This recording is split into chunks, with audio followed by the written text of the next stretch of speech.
ನಮಸ್ಕಾರ. ನೀವು ಕೇಳ್ತಾ ಇದ್ದೀರಾ ನಿಮ್ಮ ಬೆಳಗಾವಿಯ ಮೊಟ್ಟ ಮೊದಲ ಸಮುದಾಯ ಬಾನುಲಿ ಕೇಂದ್ರ ಇದು KLE ಧ್ವನಿ 90.4 FM. ನಮ್ಮ ಇಂದಿನ ವಿಶೇಷ ಆರೋಗ್ಯ ದರ್ಶನ ಕಾರ್ಯಕ್ರಮಕ್ಕೆ ಎಂದಿನಂತೆ ಪ್ರೀತಿಯ ಸ್ವಾಗತವನ್ನ ಕೋರ್ತಾ ಇದ್ದೀನಿ. ನಾನು ಅನುಪಮಾ. ಸ್ನೇಹಿತರೆ, ಒಬ್ಬ ಮಹಿಳೆ ಬಾಲ್ಯದಿಂದ ಹದಿಹರೆಯ, ತಾಯ್ತನ, ಮಧ್ಯ ವಯಸ್ಸು ಹಾಗೂ ವೃದ್ಧಾಪ್ಯದವರೆಗೆ ಅನೇಕ ದೈಹಿಕ ಹಾಗೂ ಮಾನಸಿಕ ಬದಲಾವಣೆಗಳನ್ನು ಅನುಭವಿಸ್ತಾ ಇರ್ತಾಳೆ. ಪ್ರತಿಯೊಂದು ಹಂತದಲ್ಲೂ ಸಹ ಆರೋಗ್ಯದ ಬಗ್ಗೆ ಸರಿಯಾದ ಅರಿವು ಹಾಗೇನೆ ಸಮಯೋಚಿತ ಕಾಳಜಿ ಕೂಡ ಬಹಳ ಮುಖ್ಯವಾಗುತ್ತೆ. ಈ ಎಲ್ಲ ವಿಷಯಗಳ ಕುರಿತು ಸಮಗ್ರ ಮಾಹಿತಿಯನ್ನ ನೀಡಲು ನಮ್ಮೊಂದಿಗಿದ್ದಾರೆ ಬೆಳಗಾವಿಯ KLE ಫಾರ್ಮಸಿ ಕಾಲೇಜಿನಲ್ಲಿ ಸಹ ಪ್ರಾಧ್ಯಾಪಕರಾಗಿ ಕಾರ್ಯವನ್ನ ನಿರ್ವಹಿಸ್ತಾ ಇರುವಂತಹ ಡಾಕ್ಟರ್ ಭುವನೇಶ್ವರಿ ಶರಣ್ಣನವರವರು. ಮೇಡಮ್ ನಮಸ್ತೆ, ಕಾರ್ಯಕ್ರಮಕ್ಕೆ ಸ್ವಾಗತ. ತುಂಬಾ ಧನ್ಯವಾದಗಳು. ಎಲ್ಲ ಶ್ರೋತೃ ಮಿತ್ರರಿಗೆ ನನ್ನ ಆತ್ಮೀಯ ನಮಸ್ಕಾರಗಳು. ಮಹಿಳೆಯ ಆರೋಗ್ಯದ ಬಗ್ಗೆ ಮಾತನಾಡುವುದು ಎಂದರೆ ಕೇವಲ ರೋಗಗಳ ಬಗ್ಗೆ ಮಾತನಾಡುವುದಲ್ಲ. ಬಾಲ್ಯದಿಂದ ಹಿಡಿದು ವೃದ್ಧಾಪ್ಯದವರೆಗೆ ಮಹಿಳೆಯ ದೇಹದಲ್ಲಿ ಅನೇಕ ಸ್ವಾಭಾವಿಕ ಬದಲಾವಣೆಗಳನ್ನು ಸಂಭವಿಸುತ್ತವೆ. ಪ್ರತಿಯೊಂದು ಹಂತದಲ್ಲಿಯೂ ಆರೋಗ್ಯದ ಅಗತ್ಯತೆಗಳು ವಿಭಿನ್ನವಾಗಿರುತ್ತವೆ.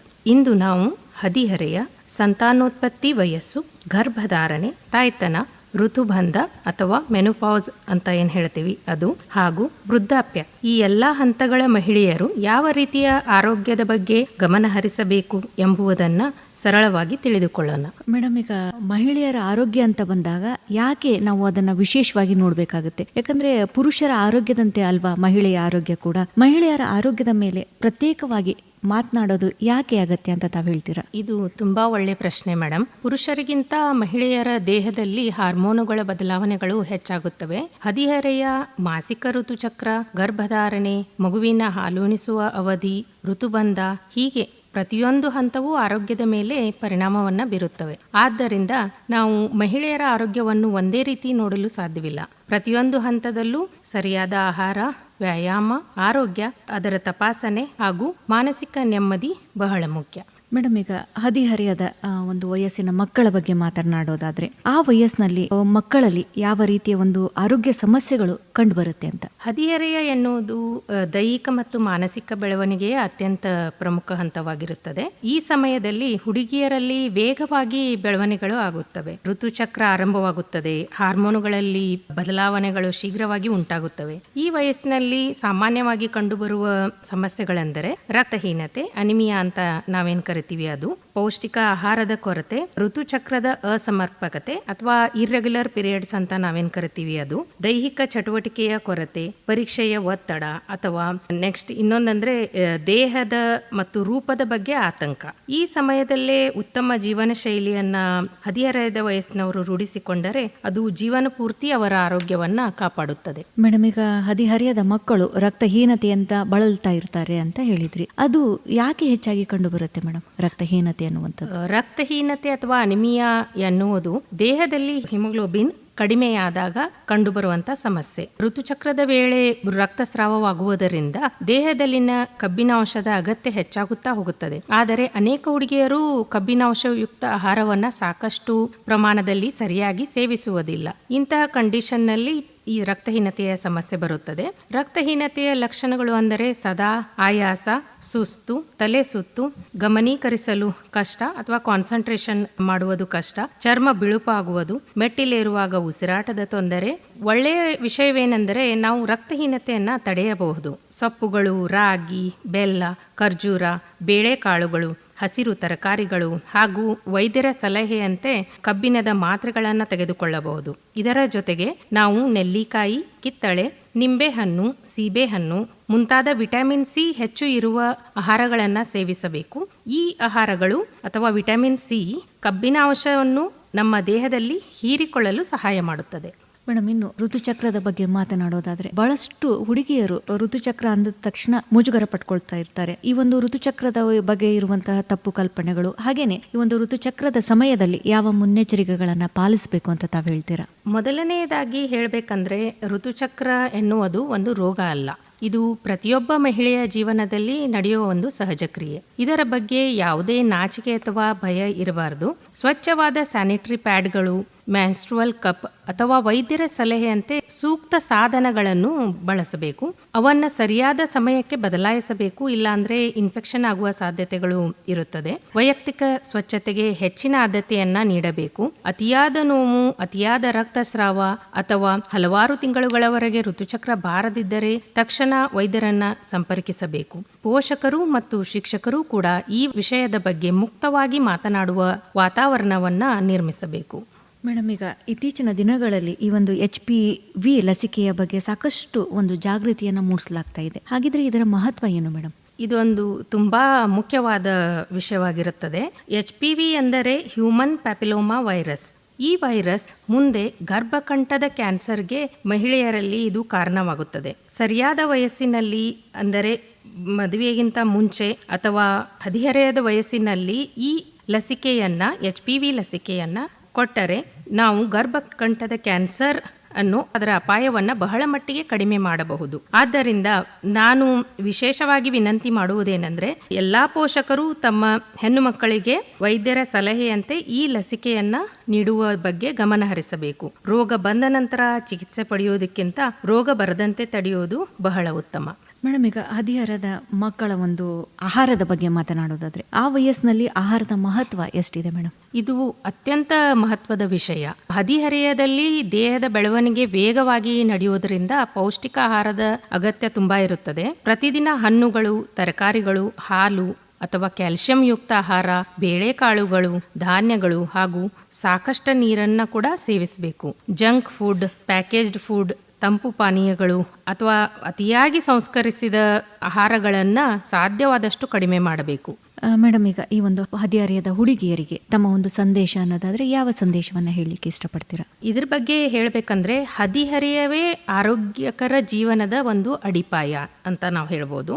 ಸರಿಯಾದ ಆಹಾರ, ನಿಯಮಿತ ವ್ಯಾಯಾಮ, ಉತ್ತಮ ನಿದ್ರೆ, ವೈಯಕ್ತಿಕ ಸ್ವಚ್ಛತೆ ಹಾಗೂ ಸಮಯಕ್ಕೆ ಸರಿಯಾದ ವೈದ್ಯಕೀಯ ಸಲಹೆ ಇವು ನಮಗೆ ಜೀವನ ಪೂರ್ತಿ ಆರೋಗ್ಯವನ್ನ ಕಾಪಾಡುವ ಅತ್ಯುತ್ತಮ ಹೂಡಿಕೆ ಅಂತ ನಾವು ಹೇಳಬಹುದು.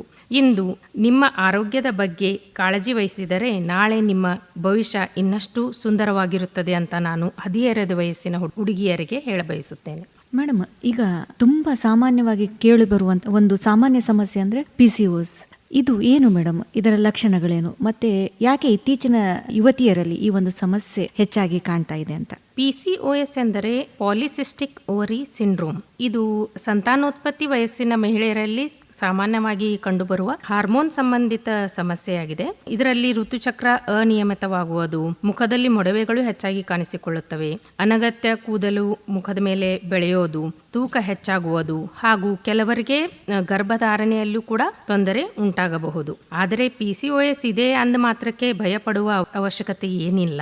ಸರಿಯಾದ ಆಹಾರ ಪದ್ಧತಿ, ನಿಯಮಿತ ವ್ಯಾಯಾಮ, ತೂಕ ನಿಯಂತ್ರಣ, ಸಾಕಷ್ಟು ನಿದ್ರೆ ಹಾಗೂ ವೈದ್ಯರ ಸಲಹೆಯಂತೆ ಸರಿಯಾದ ಚಿಕಿತ್ಸೆಯನ್ನ ಪಡೆದರೆ ಇದನ್ನ ಯಶಸ್ವಿಯಾಗಿ ನಿಯಂತ್ರಿಸಬಹುದು.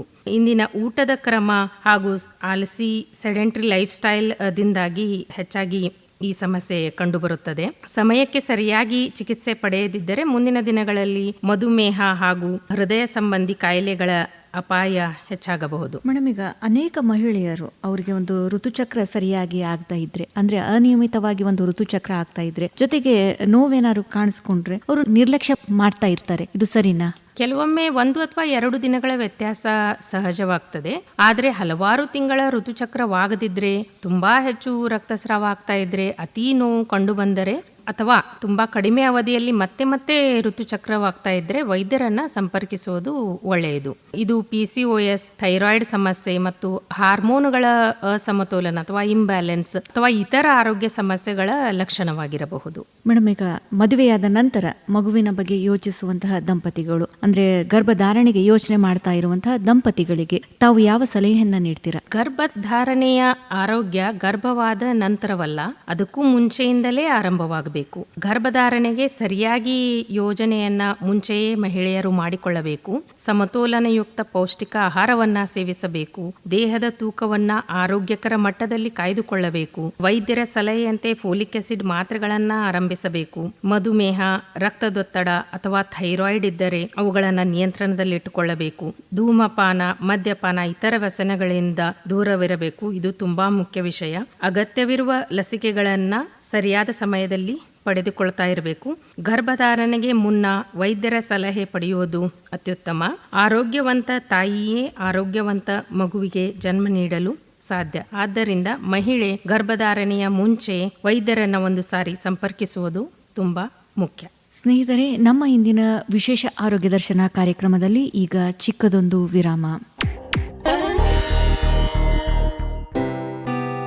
समझे आपकी हर हेल्थ प्रॉब्लम्स की बात, वर्ल्ड क्लास ट्रीटमेंट हर दिन और रात, केएलई का हाथ आपके साथ, आपके साथ. KLE Society's Dr. Prabhakar Kore Super Speciality Hospital. Cure for all health related problems. Experienced doctors and ultra modern facilities के साथ. KLE Society's Dr. Prabhakar Kore Super Speciality Hospital and Medical Research Center, Nehru Nagar, Belagavi. Call 08312 473777. KLE ಕನಸು ನನಸದ ವೇಣುಧ್ವನಿ, ವೇಣುಧ್ವನಿ.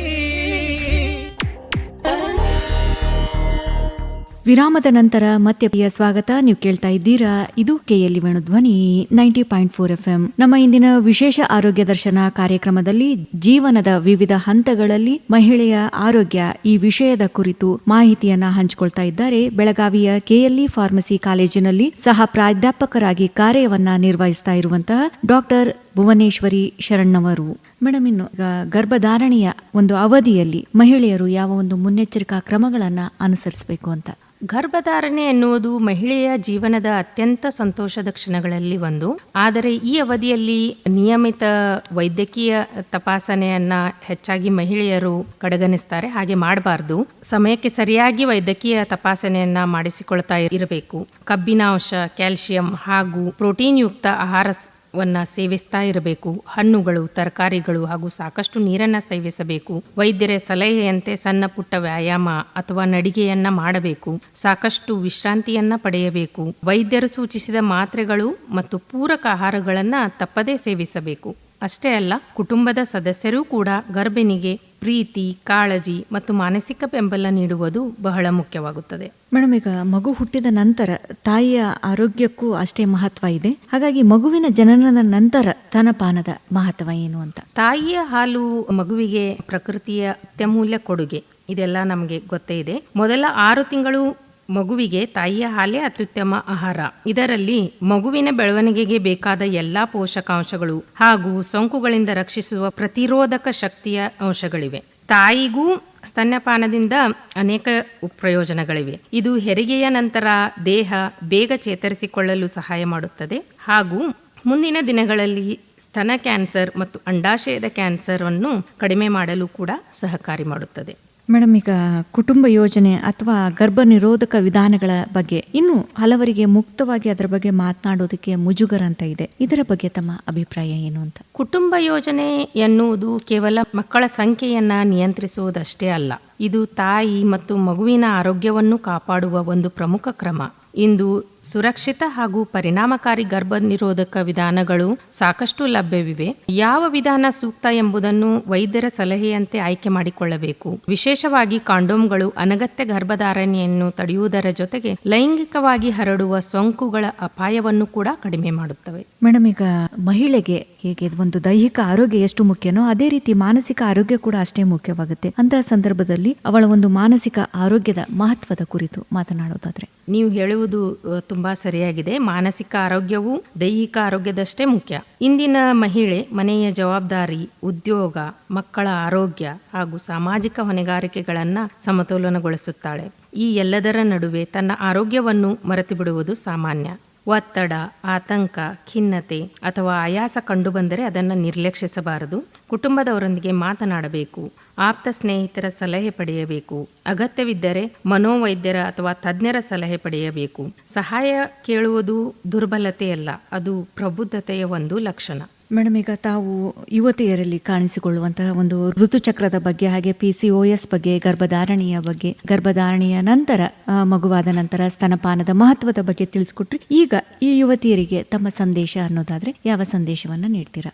ನನ್ನ ಸಂದೇಶ ತುಂಬಾ ಸರಳವಾಗಿದೆ. ಆರೋಗ್ಯವನ್ನು ಅನಾರೋಗ್ಯ ಬಂದ ನಂತರನೇ ನೆನಪಿಸಿಕೊಳ್ಳಬೇಡಿ. ಪ್ರತಿದಿನ ಉತ್ತಮ ಆಹಾರ ಸೇವಿಸಿ ನಿಯಮಿತವಾಗಿ ವ್ಯಾಯಾಮ ಮಾಡಿ ಸಾಕಷ್ಟು ನಿದ್ರೆ ಮಾಡಿ ನಿಮ್ಮ ಮನಸ್ಸಿಗೂ ಕೂಡ ವಿಶ್ರಾಂತಿಯನ್ನ ನೀಡಿ ಯಾವುದೇ ಆರೋಗ್ಯ ಸಮಸ್ಯೆಯನ್ನ ನಿರ್ಲಕ್ಷಿಸದೆ ವೈದ್ಯರನ್ನ ಸಂಪರ್ಕಿಸಿ. ನೆನಪಿರಲಿ, ಆರೋಗ್ಯವಂತ ಮಹಿಳೆಯೇ ಆರೋಗ್ಯವಂತ ಕುಟುಂಬದ ಅಡಿಪಾಯ.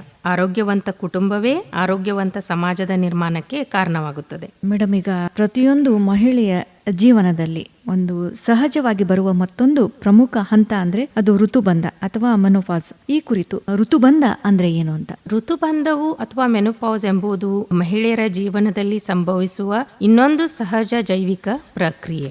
ಇದು ಕೂಡ ಯಾವುದೇ ಒಂದು ರೋಗ ಅಲ್ಲ. ಇದಕ್ಕೆ ಆತಂಕವಾಗುವ ಅವಶ್ಯಕತೆ ಏನಿಲ್ಲ.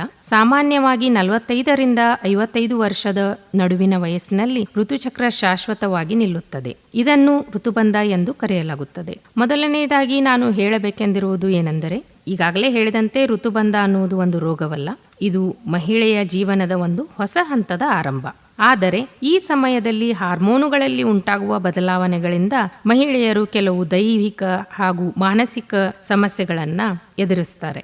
ಮೇಡಮ್, ಈಗ ತಾವು ಹೇಳಿದ್ರಿ ದೈಹಿಕ ಹಾಗೂ ಮಾನಸಿಕ ಸಮಸ್ಯೆಗಳನ್ನು ಎದುರಿಸ್ತಾರೆ ಅಂತ. ಈ ಒಂದು ಋತುಬಂಧದ ಸಮಯದಲ್ಲಿ ಸಾಮಾನ್ಯವಾಗಿ ಯಾವ ಲಕ್ಷಣಗಳು ಕಾಣಿಸ್ಕೊಳ್ಳುತ್ತೆ ಅಂತ? ಮಹಿಳೆಯರಿಗೆ ಋತುಬಂಧದ ಸಮಯದಲ್ಲಿ ಕಂಡುಬರುವ ಲಕ್ಷಣಗಳೆಂದರೆ ಹಠಾತ್ತನೆ ದೇಹದಲ್ಲಿ ಉಷ್ಣತೆ ಹೆಚ್ಚಾದಂತೆ ಅನುಭವವಾಗುವುದು, ರಾತ್ರಿ ವೇಳೆ ಅಧಿಕವಾಗಿ ಬೆವರುವುದು, ನಿದ್ರೆಯ ತೊಂದರೆ, ಮನಸ್ಥಿತಿಯಲ್ಲಿ ಬದಲಾವಣೆ, ಕಿರಿಕಿರಿ, ಆಯಾಸ, ಕೀಲು ಮತ್ತು ಸ್ನಾಯು ನೋವು, ಏಕಾಗ್ರತೆಯ ಕೊರತೆ. ಕೆಲವರಿಗೆ ಈ ಲಕ್ಷಣಗಳು ಸ್ವಲ್ಪ ಮಟ್ಟಿಗೆ ಮಾತ್ರ ಕಂಡುಬರುತ್ತವೆ, ಕೆಲವರಿಗೆ ಹೆಚ್ಚಿನ ತೊಂದರೆಗಳು ಉಂಟಾಗಬಹುದು. ಯಾವುದೇ ಕಂಡೀಷನ್ ಇದ್ದಲ್ಲಿ ವೈದ್ಯರ ಸಲಹೆ ಪಡೆಯುವುದು ಒಂದು ಉತ್ತಮ ನಿರ್ಧಾರ. ಮೇಡಮ್, ಈಗ ಋತುಬಂಧದ ನಂತರ ಮೂಳೆಗಳ ಒಂದು ಆರೋಗ್ಯ ಕ್ಷೀಣಿಸ್ತಾ ಹೋಗುತ್ತೆ, ದುರ್ಬಲವಾಗುತ್ತಾ ಹೋಗುತ್ತೆ ಅಂತಾರೆ. ಯಾಕಾಗಿ ಅದು ದುರ್ಬಲ ಆಗ್ತಾ ಹೋಗುತ್ತೆ ಮೇಡಮ್? ಇದೊಂದು ಅತ್ಯಂತ ಪ್ರಮುಖ ವಿಷಯ. ಋತುಬಂಧದ ನಂತರ ಈಸ್ಟ್ರೋಜನ್ ಎಂಬ ಹಾರ್ಮೋನಿನ ಪ್ರಮಾಣ ಮಹಿಳೆಯರ ದೇಹದಲ್ಲಿ ಕಡಿಮೆಯಾಗುತ್ತಾ ಹೋಗುತ್ತದೆ. ಇದರಿಂದ ಮೂಳೆಗಳು ನಿಧಾನವಾಗಿ ದುರ್ಬಲವಾಗುತ್ತಾ ಹೋಗುತ್ತವೆ. ಇದನ್ನ ಅಸ್ಥಿ ಸೂಕ್ಷ್ಮತೆ ಅಥವಾ ಆಸ್ಟಿಯೋಪೋರೋಸಿಸ್ ಎಂದು ಕರೆಯಲಾಗುತ್ತದೆ. ಮೂಳೆಗಳು ದುರ್ಬಲವಾದರೆ ಸ್ವಲ್ಪ ಬಿದ್ದರೂ ಸಹ ಮೂಳೆ ಮುರಿತ ಸಂಭವಿಸಬಹುದು. ಆದ್ದರಿಂದ ಮಹಿಳೆಯರು ಋತುಬಂಧದ ಸಮಯದಲ್ಲಿ ಕೂಡ ಕ್ಯಾಲ್ಸಿಯಂ ಯುಕ್ತ ಆಹಾರವನ್ನು ಹೆಚ್ಚಾಗಿ ಸೇವಿಸಬೇಕು. ಹಾಲು, ಮೊಸರು, ರಾಗಿ, ಎಳ್ಳು ಮುಂತಾದ ಆಹಾರಗಳನ್ನು ಸೇವಿಸಬೇಕು. ವಿಟಮಿನ್ ಡಿ ಪಡೆಯಲು ಬೆಳಗಿನ ಸೂರ್ಯನ ಬೆಳಕಿನಲ್ಲಿ ಸಮಯ ಕಳೆಯಬೇಕು. ನಿಯಮಿತ ನಡಿಗೆ ಹಾಗೂ ವ್ಯಾಯಾಮ ಮಾಡಬೇಕು. ಇವೆಲ್ಲ ನಮ್ಮ ಮೂಳೆಗಳನ್ನು ಗಟ್ಟಿಗೊಳಿಸಲು ಸಹಾಯ ಮಾಡುತ್ತವೆ. ಮೇಡಮ್, ಈಗ ಮಹಿಳೆ ತುಂಬಾ ಸ್ಟ್ರಾಂಗ್, ಅವಳು ಸದೃಢಳು, ಅವಳಿಗೆ ಹೃದಯ ಕಾಯಿಲೆ ಅನ್ನೋದೇ ಬರೋದಿಲ್ಲ ಅನ್ನೋ ಮಾತಿದೆ. ಈ ಹೃದಯ ಕಾಯಿಲೆ ಕೇವಲ ಪುರುಷರಿಗೆ ಮಾತ್ರ ಕಂಡುಬರುತ್ತಾ ಮೇಡಮ್? ಇಲ್ಲ, ಹೃದಯ ಸಂಬಂಧಿ ಕಾಯಿಲೆಗಳು ಮಹಿಳೆಯರಲ್ಲೂ ಪ್ರಮುಖ ಆರೋಗ್ಯ ಸಮಸ್ಯೆಯಾಗಿವೆ. ವಿಶೇಷವಾಗಿ ಋತುಬಂಧದ ನಂತರ ಇದರ ಅಪಾಯ ಹೆಚ್ಚಾಗಬಹುದು. ಅಧಿಕ ರಕ್ತದೊತ್ತಡ, ಮಧುಮೇಹ, ಅಧಿಕ ಕೊಲೆಸ್ಟ್ರಾಲ್, ಅತಿಯಾದ ತೂಕ, ವ್ಯಾಯಾಮದ ಕೊರತೆ ಹಾಗೂ ಒತ್ತಡ ಇವೆಲ್ಲವೂ ಹೃದಯದ ಕಾಯಿಲೆಗಳಿಗೆ ಕಾರಣವಾಗಬಹುದು. ಆದ್ದರಿಂದ ನಿಯಮಿತ ಆರೋಗ್ಯ ತಪಾಸಣೆ ಬಹಳ ಮುಖ್ಯ. ಎದೆ ನೋವು, ಉಸಿರಾಟದ ತೊಂದರೆ, ಅಸಹಜ ಆಯಾಸ ಮುಂತಾದ ಲಕ್ಷಣಗಳು ಕಂಡುಬಂದರೆ ಮಹಿಳೆಯರು ನಿರ್ಲಕ್ಷಿಸಬಾರದು. ತಕ್ಷಣ ವೈದ್ಯರನ್ನು ಸಂಪರ್ಕಿಸಿ ಟೆಸ್ಟ್ ಮಾಡಿಸಿಕೊಳ್ಳುವುದು ಇಂಪಾರ್ಟೆಂಟ್ ಆಗಿರುತ್ತದೆ. ಮೇಡಮ್, ಈಗ ಸ್ತನ ಕ್ಯಾನ್ಸರ್ ಹಾಗೇನೆ ಗರ್ಭಕಂಠದ ಕ್ಯಾನ್ಸರ್ ಬಗ್ಗೆ ಈಗ ಸಾಕಷ್ಟು ಜಾಗೃತಿಯನ್ನ ಮೂಡಿಸಲಾಗ್ತಾ ಇದೆ. ಈ ಎರಡು ಕಾಯಿಲೆಗಳನ್ನ ಆರಂಭದಲ್ಲೇ ಪತ್ತೆ ಹಚ್ಚೋದಿಕ್ಕಾಗಿ ಯಾವ ಪರೀಕ್ಷೆಗಳನ್ನ ಮಾಡಲಾಗುತ್ತೆ? ಇದು ಹೆಚ್ಚಾಗಿ ಯಾವ ವಯಸ್ಸಿನಲ್ಲಿ ಮಾಡಿಸ್ಕೊಳ್ಳೋದು ಒಳ್ಳೆಯದು ಅಂತ ತಾವು ಹೇಳ್ತೀರಾ? ಕ್ಯಾನ್ಸರ್ ಅನ್ನ ಆರಂಭಿಕ ಹಂತದಲ್ಲೇ ಪತ್ತೆ ಹಚ್ಚಿದರೆ ಚಿಕಿತ್ಸೆ ಯಶಸ್ಸಿನ ಪ್ರಮಾಣ ಹೆಚ್ಚಾಗುತ್ತದೆ.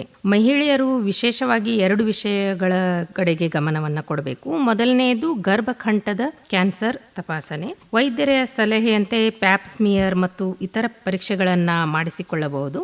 ಎರಡನೆಯದು ಸ್ತನ ಕ್ಯಾನ್ಸರ್ ತಪಾಸಣೆ. ಸ್ತನಗಳಲ್ಲಿ ಯಾವುದೇ ಹೊಸ ಗಡ್ಡೆ, ಚರ್ಮದ ಬದಲಾವಣೆ ಅಥವಾ ಅಸಹಜ ಲಕ್ಷಣಗಳು ಕಂಡುಬಂದರೆ ಕೂಡಲೇ ವೈದ್ಯರನ್ನ ಸಂಪರ್ಕಿಸಬೇಕು. ವಯಸ್ಸು ಮತ್ತು ಅಪಾಯದ ಅಂಶಗಳ ಆಧಾರದ ಮೇಲೆ ವೈದ್ಯರು ಮ್ಯಾಮೋಗ್ರಫಿ ಮುಂತಾದ ಪರೀಕ್ಷೆಗಳನ್ನು ಸೂಚಿಸುತ್ತಾರೆ. ಯೂಶ್ವಲಿ ಮಧ್ಯ ವಯಸ್ಸಿನ ಮಹಿಳೆಯರು ಪ್ರತಿ ವರ್ಷ ಅಥವಾ 2-3 ವರ್ಷಗಳಿಗೊಮ್ಮೆ ಈ ಟೆಸ್ಟ್ಗಳನ್ನು ಮಾಡಿಸಿಕೊಳ್ಳುವುದು ಒಳ್ಳೆಯದು. ಅದಲ್ಲದೆ ಪ್ರತಿ ತಿಂಗಳು ಮಹಿಳೆಯರು ಕನ್ನಡಿಯ ಮುಂದೆ ನಿಂತು ಸ್ತನಗಳಲ್ಲಿ ಯಾವುದೇ ಹೊಸ ಗಡ್ಡೆಗಳು ಕಂಡುಬರುತ್ತಿವೆಯೇ ಎಂಬುದನ್ನು ಪರೀಕ್ಷಿಸಿಕೊಳ್ತಾ ಇರಬೇಕು. ಮೇಡಮ್, ಇನ್ನು ಮಹಿಳೆಯರು ತಮ್ಮ ಕುಟುಂಬದವರ ಆರೋಗ್ಯ ಅಂದ ತಕ್ಷಣ ಬಹಳಷ್ಟು ಕಾಳಜಿಯನ್ನು ವಹಿಸ್ತಾರೆ. ಆದರೆ ತಮ್ಮ ಆರೋಗ್ಯ ಅಂದರೆ ಕಡೆಗಣಿಸೋದು ಸಾಮಾನ್ಯ. ನೀವು ಇದನ್ನು ಯಾವ ರೀತಿ ನೋಡ್ತೀರಾ ಅಂತ? ಇದು ನಿಜಕ್ಕೂ ಬಹಳ ಸಾಮಾನ್ಯ. ತಾಯಿ, ಪತ್ನಿ, ಮಗಳು ಅಥವಾ ಅಜ್ಜಿ ಎಂಬ ಪಾತ್ರಗಳಲ್ಲಿ ಮಹಿಳೆಯರು ಇತರರ ಅಗತ್ಯಗಳಿಗೆ ಮೊದಲ ಆದ್ಯತೆ ನೀಡುತ್ತಾರೆ. ಆದರೆ ಒಂದು ವಿಷಯವನ್ನು ನಾವು ನೆನಪಿಟ್ಕೊಳ್ಬೇಕು, ಸ್ವಂತ ಆರೋಗ್ಯದ ಬಗ್ಗೆ ಕಾಳಜಿ ವಹಿಸುವುದು ಸ್ವಾರ್ಥವಲ್ಲ, ಅದು ಜವಾಬ್ದಾರಿ. ಮಹಿಳೆಯರು ಆರೋಗ್ಯವಾಗಿದ್ದರೆ ಮಾತ್ರ ಕುಟುಂಬಕ್ಕೂ ಉತ್ತಮ ಆರೈಕೆ ನೀಡಲು ಸಾಧ್ಯ. ಆದ್ದರಿಂದ ನಿಯಮಿತ ಆರೋಗ್ಯ ತಪಾಸಣೆ, ಉತ್ತಮ ಆಹಾರ ಹಾಗೂ ವ್ಯಾಯಾಮವನ್ನು ಮಹಿಳೆಯರು ನಿರ್ಲಕ್ಷಿಸಬಾರದು. ಮೇಡಮ್, ಈಗ ತಾವು ಜೀವನದ ವಿವಿಧ ಹಂತಗಳಲ್ಲಿ ಮಹಿಳೆಯ ಆರೋಗ್ಯ ಈ ವಿಷಯದ ಕುರಿತು ಮಾಹಿತಿಯನ್ನು ನೀಡ್ತಾ ಇದ್ದೀರಾ. ಹಾಗಾಗಿ ಯಾವುದೇ ವಯಸ್ಸಿನ ಮಹಿಳೆಯರು ಅನುಸರಿಸಬಹುದಾದಂತಹ ಕೆಲವು ಸರಳ ಆರೋಗ್ಯ ಸಲಹೆಗಳು ಅಂದ್ರೆ ಯಾವ ಸಲಹೆಗಳನ್ನ ತಾವು ನೀಡ್ತೀರಾ? ಖಂಡಿತವಾಗಿ ಪ್ರತಿಯೊಬ್ಬ ಮಹಿಳೆಯೂ ಸಮತೋಲನಯುಕ್ತ ಆಹಾರವನ್ನ ಸೇವಿಸಬೇಕು. ಇದು ತುಂಬಾ ಮುಖ್ಯವಾದ ಅಂಶ. ಪ್ರತಿದಿನ ಕನಿಷ್ಠ 30 ನಿಮಿಷಗಳ ಕಾಲ ದೈಹಿಕ ಚಟುವಟಿಕೆಗಳಲ್ಲಿ ತೊಡಗಿಸಿಕೊಳ್ಳಬೇಕು. ಸಾಕಷ್ಟು ನೀರು ಕುಡಿಯಬೇಕು. 7 ರಿಂದ 8 ಗಂಟೆಗಳ ಗುಣಮಟ್ಟದ ಉತ್ತಮ ನಿದ್ರೆಯನ್ನ ಪಡೆಯಬೇಕು. ಧೂಮಪಾನ ಮತ್ತು ಮದ್ಯಪಾನದಿಂದ ದೂರವಿರಬೇಕು. ಯೋಗ, ಧ್ಯಾನ ಅಥವಾ ಉತ್ತಮ ಹವ್ಯಾಸಗಳನ್ನು ಅಳವಡಿಸಿಕೊಳ್ಳಬೇಕು. ಒತ್ತಡದ ಜೀವನವನ್ನು ಕಡಿಮೆ ಮಾಡಿಕೊಳ್ಳಬೇಕು. ನಿಯಮಿತ ಆರೋಗ್ಯ ತಪಾಸಣೆಯನ್ನು ಮಾಡಿಸಿಕೊಳ್ತಾ ಇರಬೇಕು. ಈ ಸರಳ ಅಭ್ಯಾಸಗಳು ದೀರ್ಘಕಾಲದ ಆರೋಗ್ಯಕ್ಕೆ ಬಹಳ ಸಹಕಾರಿಯಾಗುತ್ತವೆ ಅಂತ ನಾನು ಹೇಳಲು ಇಷ್ಟಪಡುತ್ತೇನೆ. ಮೇಡಮ್, ಇನ್ನು ಒಂದು ಮಧ್ಯ ವಯಸ್ಸಿನ ಮಹಿಳೆಯರಿಗೆ ತಮ್ಮ ಸಂದೇಶ ಅನ್ನೋದಾದ್ರೆ ಯಾವ ಸಂದೇಶವನ್ನು ನೀಡ್ತೀರಾ? ನನ್ನ ಸಂದೇಶ ತುಂಬಾ ಸರಳವಾಗಿದೆ. ವಯಸ್ಸಾಗುವುದು ಒಂದು ತುಂಬಾ ಸಹಜವಾದ ಪ್ರಕ್ರಿಯೆ. ಅದರಲ್ಲಿ ಆತಂಕ ಪಡುವ ಅವಶ್ಯಕತೆ ಏನಿಲ್ಲ. ಸರಿಯಾದ ಆಹಾರ ಕ್ರಮವನ್ನು ರೂಢಿಸಿಕೊಂಡು ನಿಯಮಿತವಾಗಿ ವ್ಯಾಯಾಮ ಮಾಡಿ ಸಕಾರಾತ್ಮಕ ಮನೋಭಾವ ಹಾಗೂ ಸಮಯಕ್ಕೆ ಸರಿಯಾದ ವೈದ್ಯಕೀಯ ಆರೈಕೆಯಿಂದ ಮಹಿಳೆಯರು ದೀರ್ಘಕಾಲವಾಗಿ ಆರೋಗ್ಯವಂತರಾಗಿ ಆತ್ಮವಿಶ್ವಾಸದಿಂದ ಹಾಗೂ ಸ್ವಾವಲಂಬಿಗಳಾಗಿ ಬದುಕಬಹುದು ಅಂತ ಹೇಳ್ತೀನಿ. ನೆನಪಿರಲಿ, ನಿಮ್ಮ ಆರೋಗ್ಯವೇ ನಿಮ್ಮ ಜೀವನದ ಅಮೂಲ್ಯ ಸಂಪತ್ತು. ಅದನ್ನು ಕಾಪಾಡುವುದು ನಿಮ್ಮ ಕೈಯಲ್ಲೇ ಇದೆ. ಸ್ನೇಹಿತರೆ, ನಮ್ಮ ಇಂದಿನ ವಿಶೇಷ ಆರೋಗ್ಯ ದರ್ಶನ ಕಾರ್ಯಕ್ರಮದಲ್ಲಿ ಈಗ ಚಿಕ್ಕದೊಂದು ವಿರಾಮ. समझे आपकी हर हेल्थ प्रॉब्लम्स की बात, वर्ल्ड क्लास ट्रीटमेंट हर दिन और रात, केली का हाथ आपके साथ।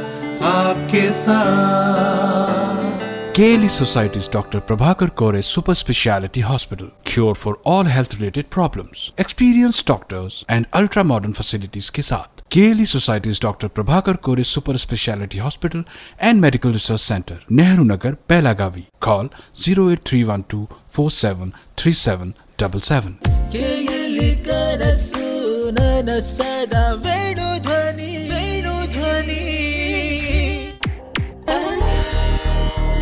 ವಿರಾಮದ ನಂತರ ಮತ್ತೆ ಪ್ರೀತಿಯ ಸ್ವಾಗತ. ನೀವು ಕೇಳ್ತಾ ಇದ್ದೀರಾ, ಇದು KLE ವೇಣುಧ್ವನಿ 90.4 FM. ನಮ್ಮ ಇಂದಿನ ವಿಶೇಷ ಆರೋಗ್ಯ ದರ್ಶನ ಕಾರ್ಯಕ್ರಮದಲ್ಲಿ ಜೀವನದ ವಿವಿಧ ಹಂತಗಳಲ್ಲಿ ಮಹಿಳೆಯ ಆರೋಗ್ಯ ಈ ವಿಷಯದ ಕುರಿತು ಸಮಗ್ರ ಮಾಹಿತಿಯನ್ನ ನೀಡ್ತಾ ಇದ್ದಾರೆ ಬೆಳಗಾವಿಯ KLE ಫಾರ್ಮಸಿ ಕಾಲೇಜಿನಲ್ಲಿ ಸಹ ಪ್ರಾಧ್ಯಾಪಕರಾಗಿ ಕಾರ್ಯವನ್ನ ನಿರ್ವಹಿಸ್ತಾ ಇರುವಂತಹ ಡಾಕ್ಟರ್ ಭುವನೇಶ್ವರಿ ಅವರು. ಮೇಡಮ್, ಇಲ್ಲಿಯವರೆಗೆ ಒಂದು ಮಹಿಳೆಯ ಜೀವನದ ವಿವಿಧ ಹಂತಗಳಲ್ಲಿ ಮಹಿಳೆಯ ಆರೋಗ್ಯ ಈ ವಿಷಯದ ಕುರಿತು ತಾವು ಮಾಹಿತಿಯನ್ನ ನೀಡ್ತಾ ಇದ್ದೀರಾ. ಇನ್ನು ಈ ವಿಷಯದ ಕುರಿತು ಇನ್ನು ಸಮಾಜದಲ್ಲಿ ಅನೇಕ ತಪ್ಪು ಕಲ್ಪನೆಗಳಿವೆ. ಆ ತಪ್ಪು ಕಲ್ಪನೆಗಳ ಬಗ್ಗೆ ಮಾತನಾಡೋದಾದ್ರೆ ಮೊದಲಿಗೆ, ಈಗ ಮುಟ್ಟಿನ ಸಮಯದಲ್ಲಿ ಹೆಚ್ಚು ನೋವಾಗೋದು ಅದೇನು ಸಹಜ ಬಿಡು, ಅದನ್ನ ಸಹಿಸ್ಕೊಳ್ಬೇಕು ಅಂತ ಹೇಳ್ತಾರೆ. ಇದು ಸತ್ಯನಾ?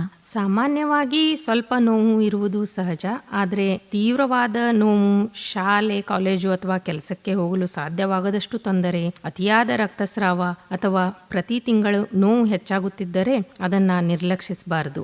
ಇದು ಎಂಡ್ರೋಮೆಟ್ರಿಯೋಸಿಸ್, ಗರ್ಭಾಶಯದ ಸಮಸ್ಯೆಗಳು ಅಥವಾ ಇತರ ಕಾಯಿಲೆಗಳ ಲಕ್ಷಣಗಳಾಗಿರಬಹುದು. ಆದ್ದರಿಂದ ವೈದ್ಯರನ್ನ ಸಂಪರ್ಕಿಸುವುದು ತುಂಬಾ ಅಗತ್ಯವಾಗುತ್ತದೆ. ಮೇಡಮ್, ಈಗ ಋತುಬಂಧ, ಮೆನೋಫಾಸ್ ಅನ್ನುವಂಥದ್ದು ಒಂದು ಸಾಮಾನ್ಯ ಪ್ರಕ್ರಿಯೆ. ಅದರ ನಂತರ ಅದು ಋತುಬಂಧ ಆದ್ಮೇಲೆ ಆರೋಗ್ಯದ ಬಗ್ಗೆ ಹೆಚ್ಚಿನ ಒಂದು ಕಾಳಜಿ ವಹಿಸೋದು ಅಗತ್ಯ ಇಲ್ಲ ಅಂತ ಒಂದು ಅಭಿಪ್ರಾಯ ಇದೆ. ಇದು ಸಂಪೂರ್ಣ ತಪ್ಪು ಕಲ್ಪನೆ. ವಾಸ್ತವವಾಗಿ ಋತುಬಂಧದ ನಂತರವೇ ಮಹಿಳೆಯರು ತಮ್ಮ ಆರೋಗ್ಯದ ಬಗ್ಗೆ ಇನ್ನಷ್ಟು ಎಚ್ಚರಿಕೆ ವಹಿಸಬೇಕು. ಈ ಸಮಯದಲ್ಲಿ ಹೃದಯ ಕಾಯಿಲೆಗಳು, ಅಸ್ಥಿ ಸೂಕ್ಷ್ಮತೆ ಅಥವಾ ಆಸ್ಟಿಯೋಪೋರೋಸಿಸ್, ಮಧುಮೇಹ ಹಾಗೂ ರಕ್ತದೊತ್ತಡದ ಅಪಾಯ ಹೆಚ್ಚಾಗಬಹುದು. ಆದ್ದರಿಂದ ನಿಯಮಿತವಾಗಿ ಆರೋಗ್ಯ ತಪಾಸಣೆಯನ್ನ ಮಾಡಿಕೊಳ್ಳುವುದು ಒಳ್ಳೆಯದು. ಮೇಡಮ್, ಇನ್ನೊಂದು ತಪ್ಪು ಕಲ್ಪನೆ ಅಂದ್ರೆ ಇವಾಗ ಸ್ತನ ಕ್ಯಾನ್ಸರ್ ಇದ್ರೆ ಯಾವಾಗ್ಲೂ ನೋಯ್ತಾ ಇರುತ್ತೆ ಅಂತಾರೆ. ಅದು ನಿಜನಾ? ಇಲ್ಲ. ಆರಂಭದ ಹಂತದಲ್ಲಿ ಸ್ತನ ಕ್ಯಾನ್ಸರ್ ಯಾವುದೇ ನೋವನ್ನ ಉಂಟು ಮಾಡದೇ ಇರಬಹುದು. ಸ್ತನದಲ್ಲಿ ಹೊಸ ಗಡ್ಡೆ, ಚರ್ಮದ ಬದಲಾವಣೆ, ಸ್ತನದ ತುದಿಯಿಂದ ಅಸಹಜ ಸ್ರಾವ ಅಥವಾ ಬೇರೆ ಯಾವುದೇ ಬದಲಾವಣೆ ಕಂಡುಬಂದರೆ ಕೂಡಲೇ ವೈದ್ಯರನ್ನ ಸಂಪರ್ಕಿಸುವುದು ಉತ್ತಮ. ಬೇಗ ಪತ್ತೆಯಾದರೆ ಚಿಕಿತ್ಸೆ ಯಶಸ್ವಿಯಾಗುವ ಸಾಧ್ಯತೆ ಬಹಳ ಹೆಚ್ಚಾಗಿರುತ್ತದೆ. ಆದ್ದರಿಂದ ಮಹಿಳೆಯರು ವೈದ್ಯರನ್ನ ತಕ್ಷಣ ಸಂಪರ್ಕಿಸಬೇಕು. ಮೇಡಮ್, ಈಗ ಹೇಳ್ತಾ ಇರ್ತಾರೆ ಕೆಲವೊಂದಷ್ಟು ಮಹಿಳೆಯರು, ನನಗೆ ಯಾವುದೇ ತೊಂದರೆ ಇಲ್ಲ, ಹಾಗಾಗಿ ನನಗೆ ಒಂದು ಆರೋಗ್ಯ ತಪಾಸಣೆ ಅನ್ನೋದು ಬೇಡ ಅಂತ ಹೇಳ್ತಾ ಇರ್ತಾರೆ. ಅದರ ಬಗ್ಗೆ ತಮ್ಮ ಅಭಿಪ್ರಾಯ? ಇದು ಕೂಡ ಒಂದು ತಪ್ಪು ಕಲ್ಪನೆ ಅಂತ ನಾ ಹೇಳ್ತೀನಿ. ಮಧುಮೇಹ, ಅಧಿಕ ರಕ್ತದೊತ್ತಡ, ಥೈರಾಯ್ಡ್ ಸಮಸ್ಯೆಗಳು ಹಾಗೂ ಕೆಲವು ಕ್ಯಾನ್ಸರ್ಗಳು ಆರಂಭಿಕ ಹಂತದಲ್ಲಿ ಯಾವುದೇ ಲಕ್ಷಣಗಳನ್ನು ತೋರಿಸುವುದಿಲ್ಲ. ಆದ್ದರಿಂದ ಆರೋಗ್ಯವಾಗಿದ್ದರೂ ವಯಸ್ಸಿಗೆ ಅನುಗುಣವಾಗಿ ನಿಯಮಿತ ತಪಾಸಣೆಯನ್ನ ಮಹಿಳೆಯರು ಮಾಡಿಸಿಕೊಳ್ಳುವುದು ಬಹಳ ಮುಖ್ಯ. ಮೇಡಮ್, ಈಗ ದಿನದಲ್ಲಿ ಎಷ್ಟು ನೀರು ಕುಡಿಬೇಕು ಅಂತ ಮಹಿಳೆಯರು? ಸಾಮಾನ್ಯವಾಗಿ ದಿನಕ್ಕೆ ಸುಮಾರು 2-3 ಲೀಟರ್ ನೀರು ಕುಡಿಯೋದು ಒಳ್ಳೆಯದು. ಆದರೆ ಇದು ಹವಾಮಾನ, ದೈಹಿಕ ಚಟುವಟಿಕೆ ಹಾಗೂ ಆರೋಗ್ಯದ ಸ್ಥಿತಿಯನ್ನು ಅವಲಂಬಿಸಿರುತ್ತದೆ. 2-4 ಲೀಟರ್ ಕೂಡ ಕುಡಿಯಬಹುದು. ಮೇಡಮ್, ಇನ್ನು ಪ್ರತಿದಿನ ವ್ಯಾಯಾಮ ಅನ್ನೋದಾದ್ರೆ ಎಷ್ಟು ಸಮಯ ಮಾಡಬೇಕು? ಕನಿಷ್ಠ 30 ನಿಮಿಷಗಳ ವೇಗದ ನಡಿಗೆ ಅಥವಾ ಯಾವುದೇ ದೈಹಿಕ ಚಟುವಟಿಕೆ ಅಥವಾ ವ್ಯಾಯಾಮ ಉತ್ತಮ. ಮೇಡಮ್, ಈಗ ನಿದ್ರೆ ಅಂದ್ರೆ ಮಹಿಳೆಯರಿಗೆ ಎಷ್ಟು ಮುಖ್ಯ ಅಂತ? ಉತ್ತಮ ಆರೋಗ್ಯಕ್ಕಾಗಿ ಪ್ರತಿದಿನ ಕನಿಷ್ಠ 7-8 ಗಂಟೆಗಳ ಗುಣಮಟ್ಟದ ನಿದ್ರೆ ಅತಿ ಅಗತ್ಯವಾಗಿರುತ್ತದೆ. ಮೇಡಮ್, ಈಗ ಮಹಿಳೆಯರು ಒತ್ತಡವನ್ನ ಹೇಗೆ ಕಡಿಮೆ ಮಾಡಿಕೊಳ್ಳಬಹುದು? ಮಹಿಳೆಯರು ಯೋಗ, ಧ್ಯಾನ, ಸಂಗೀತ, ಪುಸ್ತಕ ಓದುವುದು, ತೋಟಗಾರಿಕೆ, ಕುಟುಂಬದವರೊಂದಿಗೆ ಸಮಯ ಕಳೆಯುವುದು ಹಾಗೂ ಸ್ನೇಹಿತರೊಂದಿಗೆ ಮಾತನಾಡುವುದರಿಂದ ತಮ್ಮ ಒತ್ತಡವನ್ನು ಕಡಿಮೆ ಮಾಡಿಕೊಳ್ಳಬಹುದು. ಮೇಡಮ್, ಈಗ ನಮ್ಮ ಮಹಿಳಾ ಕೇಳುಗರಿಗೆ ಒಂದು 5 ಸುವರ್ಣ ಆರೋಗ್ಯ ಸೂತ್ರಗಳು ಅನ್ನೋದಾದ್ರೆ ಯಾವ 5 ಸೂತ್ರಗಳನ್ನ ತಾವು ಹೇಳಲಿಕ್ಕೆ ಇಷ್ಟಪಡ್ತೀರಾ? ಮೊದಲನೆಯದು ಪೌಷ್ಟಿಕ ಹಾಗೂ ಸಮತೋಲನಯುಕ್ತ ಆಹಾರವನ್ನು ಸೇವಿಸಿ. 2ನೆಯದು ಪ್ರತಿದಿನ ದೈಹಿಕವಾಗಿ ಸಕ್ರಿಯವಾಗಿರಿ. 3ನೆಯದು ನಿಮ್ಮ ಮಾನಸಿಕ ಆರೋಗ್ಯಕ್ಕೂ ಸಮಾನ ಆದ್ಯತೆಯನ್ನು ನೀಡಿ. 4ನೆಯದು ನಿಯಮಿತವಾಗಿ ಆರೋಗ್ಯ ತಪಾಸಣೆಯನ್ನು ಮಾಡಿಸಿಕೊಳ್ತಾ ಇರಿ. 5ನೆಯದು ನಿಮ್ಮ ಆರೋಗ್ಯವನ್ನು ಎಂದಿಗೂ ಕಡೆಗಣಿಸಬೇಡಿ. ಖಂಡಿತ ಮೇಡಮ್. ಮೇಡಮ್, ಇನ್ನು ಕೊನೆಯದಾಗಿ ನಮ್ಮ ಕೇಳಿ ವೇಣುಧ್ವನಿಯ ಮೂಲಕ ನಮ್ಮ ಕೇಳುಗರಿಗೆ ಸಂದೇಶ ಅನ್ನೋದಾದ್ರೆ ಯಾವ ಒಂದು ಸಂದೇಶವನ್ನು ಹೇಳಲಿಕ್ಕೆ ಇಷ್ಟಪಡ್ತೀರಾ? ಮಹಿಳೆಯ ಜೀವನ ಅನ್ನೋದು ಬಾಲ್ಯ, ಹದಿಹರೆಯ, ತಾಯ್ತನ, ಮಧ್ಯ ವಯಸ್ಸು ಹಾಗೂ ವೃದ್ಧಾಪ್ಯ ಎಂಬ ಅನೇಕ ಸುಂದರ ಹಂತಗಳನ್ನು ಒಳಗೊಂಡಿರುತ್ತದೆ. ಪ್ರತಿಯೊಂದು ಹಂತದಲ್ಲೂ ಆರೋಗ್ಯದ ಅಗತ್ಯತೆ ಬದಲಾವಣೆಯಾಗುತ್ತದೆ. ಆರೋಗ್ಯ ಎಂದರೆ ಕೇವಲ ರೋಗವಿಲ್ಲದಿರುವುದಲ್ಲ, ದೈಹಿಕ ಆರೋಗ್ಯ, ಮಾನಸಿಕ ನೆಮ್ಮದಿ, ಭಾವನಾತ್ಮಕ ಸಮತೋಲನ, ಸಾಮಾಜಿಕ ಆತ್ಮವಿಶ್ವಾಸ ಇವೆಲ್ಲವೂ ಸೇರಿ ಸಂಪೂರ್ಣ ಆರೋಗ್ಯವಾಗುತ್ತದೆ. ಇಂದು ನಾನು ಪ್ರತಿಯೊಬ್ಬ ಮಹಿಳೆಯಲ್ಲೂ ಒಂದು ಮನವಿಯನ್ನ ಮಾಡಿಕೊಳ್ಳಲು ಬಯಸುತ್ತೇನೆ. ನನ್ನ ಆರೋಗ್ಯಕ್ಕೂ ನಾನು ಸಮಯ ಕೊಡುತ್ತೇನೆ ಎಂಬ ಸಂಕಲ್ಪವನ್ನು ನೀವು ಹಿಂದೆ ಮಾಡಿಕೊಳ್ಳಿ. ಮತ್ತು ಕುಟುಂಬದ ಎಲ್ಲ ಸದಸ್ಯರಿಗೂ ಕೂಡ ನಾನು ಇನ್ನೊಂದು ವಿನಂತಿಯನ್ನು ಮಾಡಿಕೊಳ್ತೇನೆ. ನಿಮ್ಮ ಮನೆಯ ಮಹಿಳೆಯರಿಗೆ ಪ್ರೀತಿ, ಗೌರವ ಮತ್ತು ಬೆಂಬಲವನ್ನು ನೀಡಿ ಅವರ ಆರೋಗ್ಯದ ಬಗ್ಗೆ ಕೂಡ ಕಾಳಜಿ ವಹಿಸಿ. ಅವರು ಆರೋಗ್ಯವಾಗಿದ್ದರೆ ನಿಮ್ಮ ಕುಟುಂಬ ಆರೋಗ್ಯವಾಗಿರುತ್ತದೆ. ನಿಮ್ಮ ಕುಟುಂಬ ಆರೋಗ್ಯವಾಗಿದ್ದರೆ ಸಮಾಜ ಆರೋಗ್ಯವಾಗುತ್ತದೆ. ಸಮಾಜ ಆರೋಗ್ಯವಾಗಿದ್ದರೆ ರಾಷ್ಟ್ರ ಇನ್ನಷ್ಟು ಸದೃಢವಾಗುತ್ತದೆ. ಕೊನೆಯಲ್ಲಿ ಒಂದು ಸುಂದರ ಮಾತು ಹೇಳಲು ಇಷ್ಟಪಡುತ್ತೇನೆ. ಆರೋಗ್ಯವಂತ ಮಹಿಳೆ ಕೇವಲ ಒಂದು ಕುಟುಂಬದ ಶಕ್ತಿಯಲ್ಲ, ಇಡೀ ರಾಷ್ಟ್ರದ ಶಕ್ತಿಯಾಗಿರುತ್ತಾಳೆ. ಈ ಅಮೂಲ್ಯ ಸಮಯವನ್ನು ನನಗೆ ನೀಡಿದ್ದಕ್ಕಾಗಿ ಹೃತ್ಪೂರ್ವಕ ಧನ್ಯವಾದಗಳು. ನಿಮ್ಮೆಲ್ಲರಿಗೂ ಉತ್ತಮ ಆರೋಗ್ಯ, ಸಂತೋಷ ಮತ್ತು ನೆಮ್ಮದಿಯ ಜೀವನ ದೊರೆಯಲಿ ಎಂದು ನಾನು ಹಾರೈಸುತ್ತೇನೆ. ಮೇಡಮ್, ಈಗ ತಾವು ಮಹಿಳೆಯ ಹದಿಹರೆಯ, ತಾಯ್ತನ, ಮಧ್ಯ ವಯಸ್ಸು ಹಾಗೆ ವೃದ್ಧಾಪ್ಯದವರೆಗೆ ಪ್ರತಿಯೊಂದು ಹಂತದಲ್ಲೂ ಅವಳ ಒಂದು ಆರೋಗ್ಯದ ಕುರಿತು ಮಾಹಿತಿಯನ್ನು ಹಂಚಿಕೊಂಡ್ರಿ. ಧನ್ಯವಾದಗಳು. ಈ ಕಾರ್ಯಕ್ರಮದಲ್ಲಿ ಮಾತನಾಡಲು ಅವಕಾಶ ಕಲ್ಪಿಸಿಕೊಟ್ಟಂತ ಕೇಲಿ ವೇಣುಧ್ವನಿ ಕುಟುಂಬಕ್ಕೆ ನನ್ನ ಹೃದಯಪೂರ್ವಕ ಧನ್ಯವಾದಗಳು. Thank you madam.